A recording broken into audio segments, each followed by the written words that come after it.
Olá, olá, olá, galerinha querida do meu coração. Espero que todos estejam bem, todos estejam tranquilos, cheio de carinho, cheio de afeto, galera, cheio de amor, porque é isso que nós todos merecemos, é isso que esse mundo maravilhoso que a gente vive merece, certo? E que as pessoas desse planeta, e vocês que são especiais para mim, certo? Merecem muito mais. Então é o seguinte, meus corações, nessa aula de hoje a gente tá afetivo, a gente vai falar sobre coisas afetivas, porque nós vamos falar sobre patrimônio, certo? E quando a gente pensa em patrimônio, se vocês pensarem em patrimônios de vocês, sempre tem uma relação de afeto. Vocês podem pensar sobre isso, galera. Sempre tem uma relação de afeto, de história e tudo mais. Então, galera, a gente vai falar sobre isso. Já que a gente falou sobre vários elementos artísticos, vários movimentos, vários períodos da história, chegamos até aos movimentos tecnológicos, os artistas tecnológicos. Hoje a gente vai pensar no valor disso para a história, para a humanidade, para todos nós, certo? Então, galera, vamos refletir sobre essas questões patrimoniais, beleza? Espero que vocês estejam preparados, hein? Porque hoje nossa aula vai ser top, certo? Galera, tamo junto e ó, vamos lá!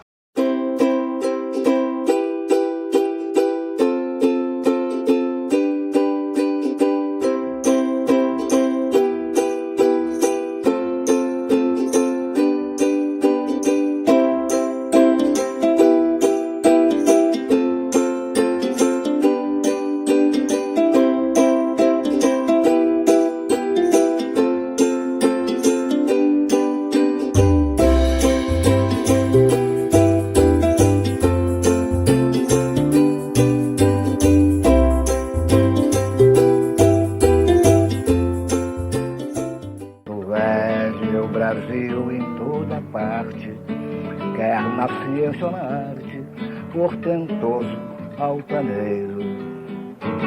Os homens que escreveram sua história conquistaram suas glórias, epopeias triunfais.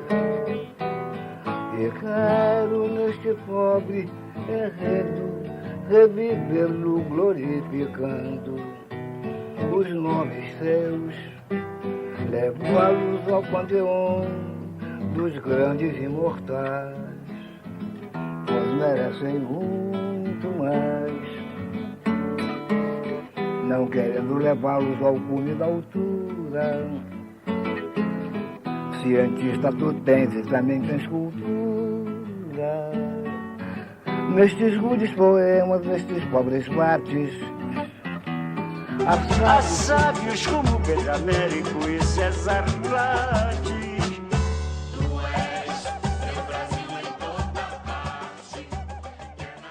Bom, meus corações, estamos aqui mais uma vez, cheios de amor, cheios de carinho, numa aula espetacular, juntos, galera, numa mesma voz, numa mesma nação, porque hoje é tudo isso, é coletivo, sabe por quê? Porque hoje a gente vai falar sobre patrimônios, galera, sobre patrimônios culturais. Nós sabemos que isso nos cerca, às vezes nós vamos para algumas cidades do Brasil e ficamos encantados, viajamos no tempo, vemos aquela história maravilhosa e, galera, estamos diante do nosso patrimônio. Nós temos coisas incríveis, galera. Pedra do Ingá, Serra da Capivara, nossa, Ouro Preto, Olinda.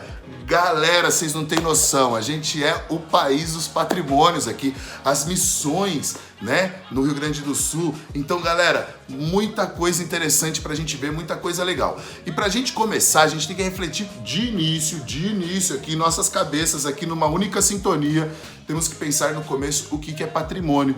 Cada um tem seu patrimônio, a história de vida, o que vocês têm aí, às vezes ingressos de show, certo? Às vezes aquele bilhete de cinema, às vezes uma camiseta muito antiga, um brinquedo de quando era criança. Isso, galera, é nosso patrimônio. Se a gente pensar nesse nosso patrimônio, só pra gente partir daí, a gente já pensa o seguinte: isso tem um valor, galera, que não é um valor, como é que eu diria, de mercado. Esses objetos não têm mais um valor financeiro do mercado em si. Ele tem um valor histórico, um valor para vocês, e um valor único, galera, certo? Então o patrimônio é muito ligado a isso. Por isso que muitas das coisas que viram patrimônios nacionais, municipais, estaduais, mundiais, galera, são coisas de valores muito mais históricos, sociais, valores para todos nós, do que um valor físico, galera, certo? Então a gente vai refletir um pouco sobre isso aí. Então, como falamos já, né, o patrimônio ele tem essa relação com o nosso afeto, mas quando a gente fala em patrimônio público, em patrimônio nacional, por exemplo, galera, segundo o dicionário Aurélio, o patrimônio nacional é a reunião dos bens de uso público pertencentes à União, ou seja, todos os bens de utilização pública que pertencem à União. E aí, galera, a gente tem vários tipos. A gente vai ter vários modelos. Por quê? Tem o patrimônio público já de cara. O que é o patrimônio público? Todos os prédios, todos os órgãos, todas as construções públicas, os terrenos públicos. Tudo isso é patrimônio público, galera. E isso significa o seguinte, tudo aquilo é nosso, mas não é nosso tipo assim, vamos lá, eu vou pegar esse pedacinho que é meu. Não, é nosso bem público, galera. É da nossa vida coletiva. É aquilo que todos nós temos juntos, certo? Então isso são nossos patrimônios, os hospitais, as escolas públicas, isso são nossos patrimônios públicos, certo? Mas a gente tem mais do que isso. A gente tem, por exemplo, os patrimônios naturais. E pra gente começar a entender esses tipos de patrimônios, eu vou pegar a ideia do seguinte, galera. Um pensador francês chamado Hugues Borin-Bohan, ele cria uma teoria que vai ser exposta pelo arquiteto Carlos Lemos, galera, no livro O que é Patrimônio Histórico. E quando ele pensa nessa questão, ele vai pensar que para entender essa questão do patrimônio, a gente tem que organizar isso e dividir em categorias, tá? E as categorias que ele vai dividir são elementos da natureza, conhecimento e saber fazer e bens culturais, certo? E a partir daí a gente vai entender um pouco desse patrimônio, a partir desses 3 temas, beleza? Então vocês me acompanham agora, galera. Que é o seguinte, para começar, tá? Elementos da natureza. O que são os elementos da natureza? É o seguinte, galera. Esses elementos da natureza são flora, fauna, nossos lençóis freáticos, nossos mantos fluviais, nossa costa, os corais, né? Fernando de Noronha. Galera, tudo isso, os animais, os insetos, os mosquitinhos borrachudos, galera. Tudo isso que engloba a nossa paisagem natural, a nossa vida dos nossos ambientes naturais, tantos animais do cerrado, do cangaço, do sertão, da floresta amazônica, galera, do Pantanal, toda essa diversidade são nossos patrimônios naturais, a gente tem que preservar. Mas mais do que isso, galera, ele tem a ver com a nossa matéria-prima de vida, de existência de vida. Tá? Por quê? Porque os bens naturais, os bens culturais, que vão ser, por exemplo, uma panela, um garfo, alguma coisa do tipo, muito antigo, ele já foi um elemento da natureza. Então, um elemento da natureza é a base de tudo que vai se tornar patrimônio da nossa humanidade. E a gente tem que saber preservar isso. Bom, seguindo, galera. Então, na sequência, a gente vê o conhecimento e saber fazer. E nessa categoria, galera, se encaixa, por exemplo, o saber fazer um feijãozinho em casa, certo? Coisa que a gente às vezes aprende vendo a mãe, observando às vezes a vovó. A gente vai observando ali, vai aprendendo a fazer, por exemplo, um feijãozinho, um arroz, saber escrever, tocar um instrumento, tudo isso que envolve a nossa sabedoria. Desde o conhecimento mais simples, galera, como trançar uma corda, ao conhecimento mais sofisticado, como desenvolver a tecnologia 5G. Tudo isso é nosso patrimônio de conhecimento e saber fazer. Na área do conhecimento do homem, a gente perde, galera. Tudo a gente vai reaproveitando. Ou vocês não perceberam até então que a arte foi absorvendo tudo o que aconteceu até então. A arte tecnológica, por exemplo, ela não vai surgir do nada só por conta das tecnologias. Ela se relaciona com a sua própria história, certo? Então, o conhecimento e saber fazer é toda essa grande complexidade. Desde o pincel, por exemplo, o conhecimento para se fazer o pincel, ou pintar, ou a substância da tinta, as técnicas de um artista, é um conhecimento e o saber fazer, certo? O samba, aprender a tocar um instrumento, o carnaval brasileiro. Beleza? Então isso entra no nosso patrimônio de conhecimento e saber fazer. E por último, galera, e não menos importante dessas 3 categorias, são os bens culturais. E bens culturais, galera, se encaixam também, aí sim, tudo que é material, que é resultado da matéria-prima, que são os elementos da natureza, com a soma do conhecimento e saber fazer, e surgem os objetos, surgem os pentes antigos, dos povos, por exemplo, dos sambaquis brasileiros, né, que a gente vê ainda, né, nos litorais, né, no litoral de São Paulo, de Santa Catarina, a gente vê ainda, galera, objetos históricos, galera, com coisa de 5.000 anos, 3.000 anos atrás, de povos, galera, que produziam com suas tecnologias, com um conhecimento e um saber fazer a partir dos elementos que ele tinha na natureza, certo? Assim como as peças de ossos da humanidade, assim como o ferro, galera, o minério de ferro se transforma numa locomotiva a vapor, certo? Então todo esse conhecimento, tudo isso vai surgir os bens culturais, que é toda essa parte material, um ferro de passar brasa, certo? Ah, uma coisa interessante, né? No nosso colégio, não sei se vocês se lembram, mas tem, por exemplo, logo no primeiro andar ali na vitrine de troféus, galera, tem uma corrente que, segundo os textos que estão lá, dizem o seguinte, que foi encontrado na construção do colégio e remetem ao período da escravidão ali, certo? Isso é um bem cultural gigantesco. Olha o patrimônio, galera, que a gente tem no nosso colégio, certo? Talvez vocês já observaram esse pedaço aí, já viram lá essa peça exposta. Então, galera, isso é o nosso bem cultural. E tudo isso tem que ser preservado, cada um ao seu modo, certo? Então, galera, não cabe o mesmo tipo de tratamento legal para eu preservar uma floresta, por exemplo, o Pantanal, a Mata Atlântica, e para eu preservar, por exemplo, uma cultura, uma capoeira com manifestação cultural, preservar o carnaval, o samba, ou preservar, por exemplo, prédios históricos, certo? São necessidades diferentes. Então, as legislações vão servir de formas diferentes, beleza? Mas para proteger esses lugares têm que ser tombados. E tombo, galera, é um nome com origem portuguesa, sabia? Porque, se eu não me engano, lá no século XII, século XIII, já com a preocupação da manutenção da história portuguesa, eles criaram o prédio do tombo, a Torre do Tombo, melhor dizendo, que era uma torre onde eram feitos processos de tombamento, que a gente vai chamar, né? Que é o processo de legalização daquilo como um patrimônio histórico, certo? E documentado. Então, esse período, por isso que a gente vai ter hoje o processo do tombo. O que é tombo, galera? Tombo é quando aquele prédio que já teve um dono, foi construído por alguém, passa a se tornar público e passa a ser protegido não só como um prédio público, mas como um prédio histórico, galera. E aí é o seguinte, a lei protege o prédio histórico, assim como o público. Mas a gente tem que ter noção de uma coisa. O prédio histórico, muitas vezes, dependendo da danificação que se cria, é irrecuperável, certo? Então a proteção contra esses patrimônios tem que ser gigantes, certo? Porque eles devem resistir ao tempo. Tá? Coisa que nem sempre um prédio público precisa, porque um prédio público às vezes ele vai tendo necessidades diferentes. Só a história, só o tempo pode dar para ele também essa característica, beleza? Então o processo de tombamento de um edifício, de um bem cultural, de uma manifestação, de uma música e assim por diante, galera, ele acontece da seguinte forma, a gente tem que entrar em contato com os órgãos responsáveis por isso, né? Por exemplo, se a gente vai falar no governo de São Paulo, é o Condefat. A gente entra no site do Condefat, faz preenche uma cerca de documentos, carrega uma base de dados, de documentos que comprovam a qualidade, a história e a veracidade de tudo aquilo ali.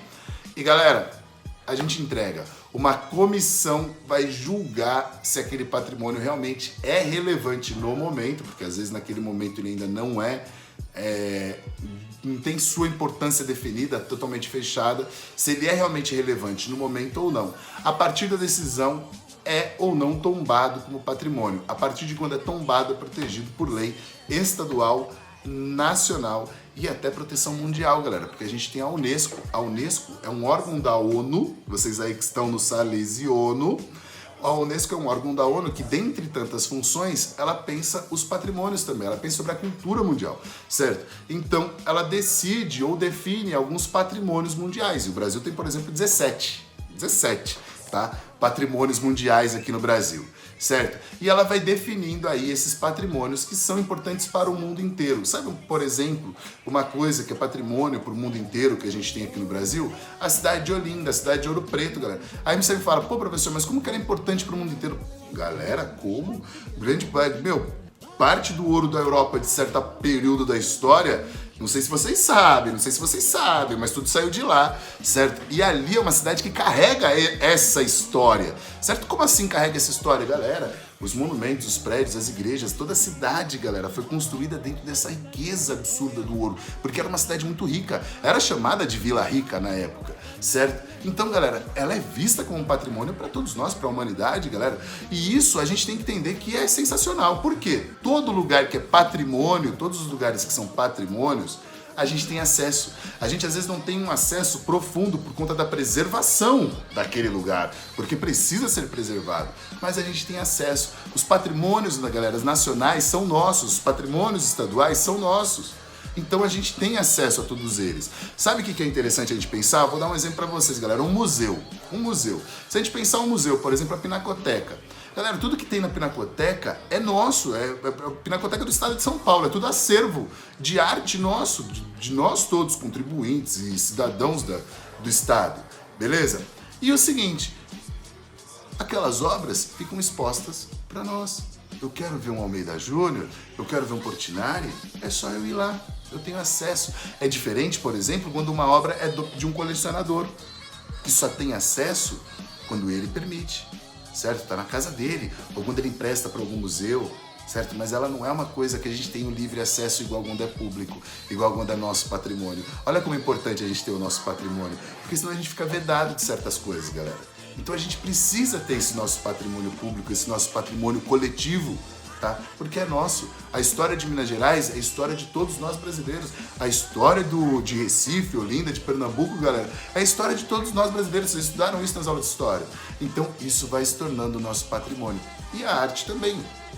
Quando a gente fala em Ouro Preto e Vila Rica, que era a antiga Vila Rica, galera, as esculturas do Aleijadinho. Em Congonhas, que tem a igreja de Bom Jesus dos Matozinhos, né? Mesma coisa, galera. Então são nossos patrimônios artísticos, culturais. Vamos pensar o seguinte, a caneta, por exemplo, que a princesa Isabel assinou a Lei Áurea, galera. Olha que patrimônio de todos nós, da história de todos nós. Independente dos nossos julgamentos políticos, ideológicos sobre a situação, ela é importante para a história de todo mundo, galera. Os fatos são importantes, os fatos coletivos são importantes para a história de todo mundo, para quem venceu, para quem perdeu, para quem ficou feliz e para quem ficou triste, porque fez parte da história de todo mundo, certo? Então esses patrimônios são essenciais. No Rio de Janeiro tem um museu, na verdade assim, São Paulo, São Luís do Paraitinga, galera, pertinho da gente, tá? A gente tem muitos lugares, o próprio São José dos Campos, galera, é uma cidade que tem muitos patrimônios históricos, né? Muitos patrimônios da história da cidade, da história do Vale do Paraíba, que, o Vale do Paraíba tem uma baita da história, galera, uma história top, vale até a pena depois a gente fazer uma aula aqui só sobre essa história cultural do Vale do Paraíba, certo? Mas o seguinte, meus amores, e são patrimônios de todos nós que devem ser preservados. O Parque Vicentina Aranha, galera, olha lá, é um patrimônio de todo mundo e ele é incrível, pra gente, é parte da história da nossa cidade, certo? Então a gente perceber isso é super importante, isso é questão dos patrimônios, objetos, tá? Posso dar um exemplo pra vocês, galera. A Luzia, aquele fóssil que foi encontrado, né, o fóssil brasileiro mais antigo, certo? É um patrimônio material. O Museu Nacional, que crime contra a nossa cultura, galera, é o seguinte, todo aquele acervo, galera, as múmias que tinham lá, tudo aquilo é nosso acervo de patrimônio material. E isso, galera, a gente tem que ter cuidado, porque isso a gente perde e é meio que irrecuperável, dependendo do que se perde. Tá? Coisas que se perdeu no incêndio do Museu Nacional, por exemplo, algumas são irrecuperáveis. Livros históricos, galera, livros muito antigos, obras de arte, se elas se perdem no incêndio, elas não têm mais recuperação, tá? E isso é um grande problema, é por isso que a gente tem que ter muito cuidado, galera. Por isso que a preservação do patrimônio ela é muito importante. E a gente também tem o patrimônio imaterial, galera, que é o patrimônio da cultura, que ele é abstrato, igual a gente falou, por exemplo, do conhecimento e saber fazer, tá? Por exemplo, o samba do jongo que a gente tem em Guaratinguetá, galera. Não sei se vocês já estudaram sobre isso, mas é tipo muito incrível, galera. É tipo histórico, tá? Histórico, aqui perto da gente, no Vale do Paraíba, e eles fazem uma música, galera, ligada ao período da escravidão e todo aquele contexto, e ó, vale muito a pena conhecer, certo? A gente tem a capoeira, a gente tem o samba, tudo isso, galera, são nossos patrimônios imateriais, são patrimônios que a gente não consegue pegar. O carnaval, por exemplo. O carnaval é uma festa, tá? O carro alegórico é um patrimônio material, mas a festa em si, ela é imaterial, tá? O frevo é um patrimônio imaterial, certo? Então esses tipos de patrimônio, essas festas, galera, a festa do divino, são nossos patrimônios imateriais e eles habitam em nós. E por que é importante a gente entender esses patrimônios? Porque eles formam a nossa identidade, galera.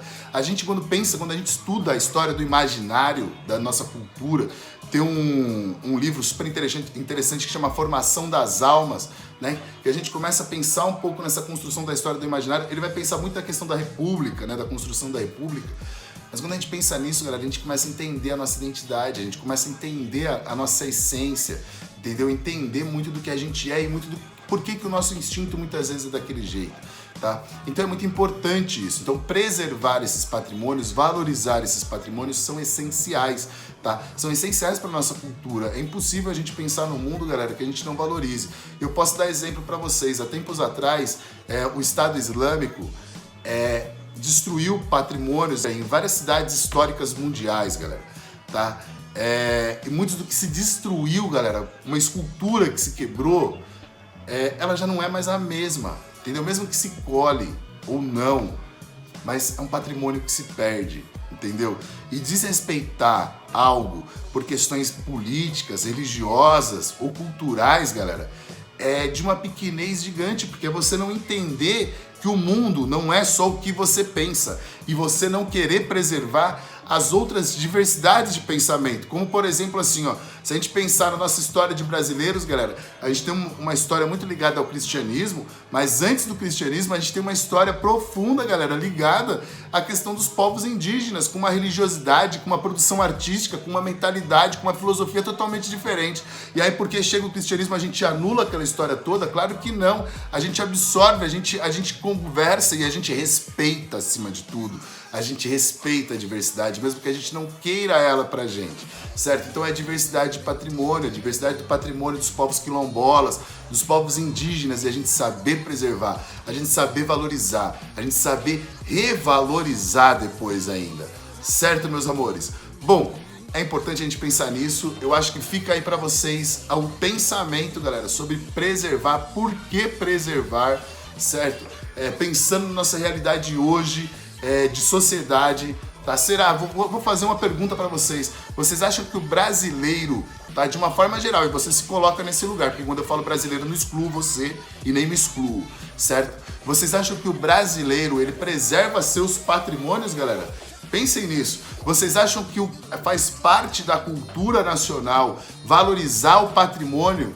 Será que a gente tem preconceito de patrimônio, galera? Será que a gente valoriza, por exemplo, muito mais um patrimônio europeu, da nossa história europeia, do que a gente valoriza nossos patrimônios, da nossa raiz indígena, da nossa raiz africana, galera? Olha que coisa importante para vocês pensarem. Reflitam sobre isso, tá? Pesquisem um pouco. Vale a pena, galera. Vale muito a pena entender um pouco da nossa identidade mesmo, até dos nossos defeitos e das nossas virtudes, certo? Então, meus amores, ó, espero que tenha sido uma aula tranquila para vocês, que vocês tenham entendido esse valor, tá? Hoje a gente falou sobre algo muito valioso, galera. Eu acho que é coisas que quando a gente fala, a gente sempre diz que são coisas de valores inestimáveis, né? Desde o objeto mais simples, de um museu de arte sacra, desde uma pequena escultura religiosa, certo? A um grande templo, certo? Tudo, galera, tudo é de um valor inestimável. Isso tem que ser preservado, não é ser vandalizado, não é ser destruído, galera, é ser preservado, independente de eu achar aquilo, pra mim, bom ou ruim, porque quando a gente pensa em patrimônio, eu não penso em mim, quando eu falo do patrimônio cultural, eu penso no coletivo, aquilo que é importante para guardar da nossa história, certo? E a gente tem que saber preservar isso, beleza, meus corações? Ó, muita saudade, certo? Muita saudade. E ó, um super beijo pra vocês, muito carinho e até mais, galera. Tchau, tchau. Velho Brasil em toda parte, quer na ciência ou na arte, portentoso altaneiro. Os homens que escreveram sua história conquistaram suas glórias, epopeias triunfais. E quero neste pobre enredo revivê-lo glorificando os nomes seus, levá-los ao panteão dos grandes imortais, pois merecem muito mais. Não querendo levá-los ao cume da altura, cientista tu tens e também tens cultura. Nestes rudes poemas, nestes pobres bates, há sábios como Pedro Américo e César Plate.